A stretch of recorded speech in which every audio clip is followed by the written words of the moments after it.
ओम श्री गणेशाय नमः। सभी सिद्ध गुरुओं को मेरा प्रणाम और धन्यवाद। आप सभी के अंदर विराजमान भगवान शिव शिवा की दिव्य शक्ति को मेरा प्रणाम। जय हिंद दोस्तों। भारत विश्व का एक महान देश है और हमें गर्व है, हम भारतीय हैं और इस पावन धरती पर हमने जन्म लिया है। आज के समय में भारत की गिनती विश्व का सबसे शक्तिशाली देशों में होती है। भारत विश्व गुरु बनने के राह पर है। आज के वीडियो में इसी बात पर चर्चा करेंगे। अगर आपने अभी तक मेरे चैनल को सब्सक्राइब नहीं किया तो जल्दी से जल्दी चैनल को सब्सक्राइब कर लीजिए और साथ ही बेल आइकन को भी प्रेस कर दीजिए ताकि आगे आने वाली वीडियो की नोटिफिकेशन आपको सबसे पहले मिलती रहे। तो चलिए वीडियो को शुरू करते हैं। किसी भी देश की पहचान उस देश के आध्यात्मिक, भौतिक, सांस्कृतिक और पुरातात्विक विकास से होती है। सारी दुनिया की खोज भारत में वैदिक काल से लेकर वर्तमान समय तक अनेक शहरों, मंदिरों और स्थलों, यहाँ की देवभूमि, ऐतिहासिक गुरुओं की साधना, ध्यान, समाधि की खोज की जा चुकी है और उन पर अध्ययन भी हुआ है, जिन्होंने इस देश की महत्व को विश्व स्तर पर कई गुना बढ़ाया है। प्राचीन काल से ही भारत को सोने की चिड़िया के नाम से जाना जाता है। भारत विश्व में एक विकासशील देश के नाम से भी जाना जाता है। भारत एक वैश्विक शक्ति भी है। हरि और हर की पावन भूमि है भारतवर्ष, जहाँ भोर की पहला गूंज है प्रभु श्री राम। भगवान राम हमारी अंदरूनी चेतना में बसे हुए हैं। इसलिए हर दर्द में, हर वेदना में, हर दुख में, हर आत्मा से यही आवाज़ निकलती है, हे राम। राम के नाम से मिलते हैं आराम। यही राम का नाम हमें आनंद की अनुभूति कराता है। भगवान श्री राम के जन्मभूमि होने के साथ साथ इस देश के जल, वायु, हर कण कण में बसे हुए हैं श्री राम। भारत भूमि बहुत ही पावन है। भारत में हिमालय से निकली शुद्ध निर्मल जल की धाराएं हैं। भारत में कई नदियां हैं, जैसे गंगा, जमुना, सिंधु, गोदावरी और अन्य कई हैं। मेरे भारत की नदियां पूजनीय हैं। भारत में कुछ ऐसे राज्य हैं जिन्होंने खनिज संपदा को अपनी गोद में समेटे हुए हैं। कश्मीर, नैनीताल, शिमला, कुल्लू, मनाली जैसे ऐसे कई राज्य हैं जिनकी प्राकृतिक सुंदरता किसी स्वर्ग से कम नहीं है।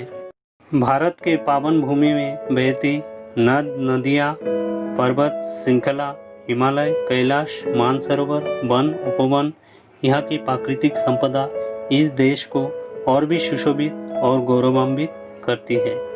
भारत देश जहाँ पर पेड़ पौधे, वनस्पति, नदियों, यहाँ तक कि प्राणी को भी ईश्वरीय दृष्टि से देखा, माना और पूजा जाता है। महावृक्ष, तुलसी, बेल और नीम और भी बहुत सारे जीवनदायिनी पेड़ और भी बहुत सारे औषधीय वनस्पति जो कि सिर्फ भारतवर्ष में है, पाश्चात्य देशों में नहीं देखा जाता। पश्चिमी देशों में जहां महासभाओं में बड़े रईस, अमीर सज्जनों का नाम लिया जाता है, वही भारत के भूमि में महापुरुष, सच्चे बादशाह, वीर वीरांगना और शहीदों का नाम लिया तथा उनकी गाथा गाई जाती है, जिन्होंने भौतिकीय सुख संपत्ति को त्याग कर मानव कल्याण, राष्ट्र कल्याण, संपूर्ण देश के विकास, उन्नति, सुरक्षा, कल्याण हेतु अपना जीवन को समर्पित कर दिया और देश को गौरवान्वित किया है। रामायण का एक किस्सा याद आता है। रावण ने मारीच नाम के असुर को अयोध्या इसलिए भेजा था क्योंकि अयोध्या को जो सुखी, संपन्न, शांतिपूर्ण है, उसको बल कहाँ से मिलता है। रावण दुष्ट चरित्र के साथ महाज्ञानी पंडित भी था, इसलिए रावण को यह बात भली भांति जानता था कि अयोध्या अगर सुखी, संपन्न और अयोध्या की हर प्रजा संतुष्टिपूर्ण जीवन व्यतीत कर रहा है और सारे प्रजा अगर राजा से खुश है, तो उसका एक ही कारण है, अयोध्या को आध्यात्मिक बल मिलता है योगी ऋषियों और सिद्ध गुरु अवधूतों से। इसलिए रावण ने मारीच को भेजा उन्हीं सब आध्यात्मिक स्रोत के माध्यम को विच्छिन्न करने के लिए, जिससे अयोध्या को अशांतिपूर्ण वातावरण उत्पन्न हो और सभी दुखी हो जाए। असुर था, इसलिए ऐसी मानसिकता और ऐसे नकारात्मक सोच रहना स्वाभाविक बात है। अंततः योग ऋषि सिद्ध गुरुओं की शक्ति के आगे सब आसुरी शक्ति और प्रचेष्टा निष्फल रही। ऐसा ही कुछ इस योग में भी हो रहा है, लेकिन इस योग में भारतवर्ष में पहली बार ऐसा राजनेता ने देश की बागडोर को संभाला, जो कि भौतिकवाद और आध्यात्मिकता का एक मिश्रण उनके चरित्र, कर्म और व्यक्तित्व में है। भारत प्राचीन काल से ही योगी ऋषि सिद्ध गुरुओं की तपोभूमि रही है। इस देश में गुरु को गोविंद यानी ईश्वर स्वरूप माना गया है। सभी सिद्ध गुरु और योगियों के साधना का उद्देश्य विश्व कल्याण और आत्म कल्याण होता है और सभी प्रार्थनाएं दुखों से पीड़ित त्रस्त लोगों के कल्याण के लिए होती है। ऋषि परंपराओं के ज्ञान को ही आगे बढ़ाना यही गुरुओं की इच्छा और आदेश है। हिमालय, गुफाओं, कंदराओं, नदी, झीलों के समीप रहना योगी गुरुओं की साधारण स्वभाव है। सभी सिद्ध गुरु योगी ऋषियों का हमेशा यही मत रहा है, स्वस्ति प्रजाभां परिपालयतां न्यायेन मार्गेण महिमहिषां गो ब्राह्मणेव शुभमस्तु नित्यं लोका समस्ता सुखिनो भवन्तु। ओम शांति शांति शांति। हरि ओम। श्री गुरुभ्ये नमः। हरि ओम। अर्थात शक्तिशाली और सत्तातंत्र द्वारा सभी लोगों की भलाई न्यायपूर्वक हो। गौमाता, ब्राह्मण, सभी विद्वानों और भले लोगों की हर दिन शुभ हो, यही राजा का धर्म है, उनकी रक्षा करना। गौ, गंगा और गौरी, इन तीनों की रक्षा देश में जरूर होनी चाहिए। संपूर्ण देश ही नहीं बल्कि संपूर्ण विश्व और लोक लोकांतर की मंगल हो जाए, सभी स्वस्थ रहे और आनंदित रहे। ऐसी सोच सिर्फ इसी देश की मिट्टी से ही जन्म लेता है। यदि भारत देश में शिक्षा पर अधिक बल दिया जाए तो भारत के लोग विश्व में अपना उन्नत स्थान प्राप्त कर सकते हैं। जब मनुष्य इस पृथ्वी पर आकर होश संभालता है, तब उनके माता पिता उसे अपनी भाषा में बोलना सिखाते हैं। इस तरह भाषा सिखाने का यह काम लगातार चलता रहता है। प्रत्येक राष्ट्र की अपनी अलग अलग भाषाएं होती हैं, लेकिन उनका राज कार्य जिस भाषा में होता है और जो जन संपर्क की भाषा होती है, उसे ही राष्ट्रभाषा का दर्जा प्राप्त होता है। भारत भी अनेक राज्यों का है, उन राज्यों की अपनी अलग अलग भाषाएं हैं। इस प्रकार भारत एक बहुभाषी राष्ट्र है, लेकिन उसकी अपनी एक राष्ट्रभाषा है, हिंदी। 14 सितंबर 1949 को हिंदी को यह गौरव प्राप्त हुआ।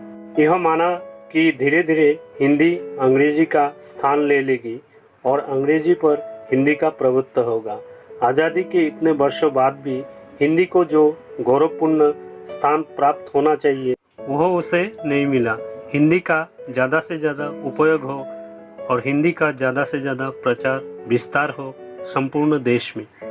शिक्षा के क्षेत्र में भौतिकीय शिक्षा के साथ आध्यात्मिक शिक्षा भी जरूरी है, प्राचीन गुरुकुल परंपरा की तरह, जिससे लोग शिक्षित होने के साथ साथ ज्ञानी भी बने।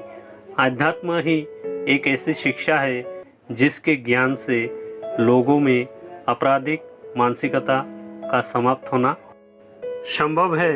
आध्यात्मिक ज्ञान, ईश्वरीय चिंतन धर्म ग्रंथों का पाठ, सिद्ध गुरु वाणी श्रवण, अध्ययन, मनन के साथ काम, क्रोध, लोभ, अहंकार, हिंसा का नाश होगा, जिसके चलते समाज में आपराधिक घटनाएं चारों ओर होती है। आध्यात्मिक ज्ञान ही मानवता, दया, करुणा, भाईचारे का उत्पन्न होता है, जिससे संपूर्ण देश में स्थायी रूप से शांति स्थापित होगा, जो कि विश्व गुरु के पदवी में महत्वपूर्ण भूमिका होगी। भारत एक कृषि प्रधान देश है। रासायनिक खाद और कीटनाशक खेतों में देने के कारण जमीन भी बंजर हो रही है और लोग उस अनाज को खाकर बीमार और अधिक जानलेवा बीमारी के शिकार हो रहे हैं। अगर जैविक खेती यानी कि ऑर्गेनिक खेती को बढ़ावा मिले तो इससे किसानों को ज़्यादा फायदा होगा और फसल भी स्वस्थ होंगे और इससे ज़मीन भी बंजर नहीं होगा, ज़मीन का पैदावार बढ़ेगा और किसानों की पैसा भी अधिक से अधिक बचेगा और उस अनाज को खाकर लोग भी स्वस्थ रहेंगे और सुखी और संपन्न रहेंगे। भारत एक विकासशील देश है जिसकी अर्थव्यवस्था कुटीर उद्योगों पर निर्भर करती है। इसलिए हमें भारत में कुटीर उद्योगों को अत्यधिक बढ़ावा देना चाहिए। तकनीकी ज्ञान और कौशल के माध्यम से हमारी प्रक्रिया को और अधिक तीव्र उन्नत कर सकते हैं, जिससे कि हमारे देश में व्यवसाय को बढ़ोतरी मिले और हमारे देश आर्थिक मजबूती को प्राप्त हो। भारत की महिमा के बारे में जितना कहे उतना ही कम है।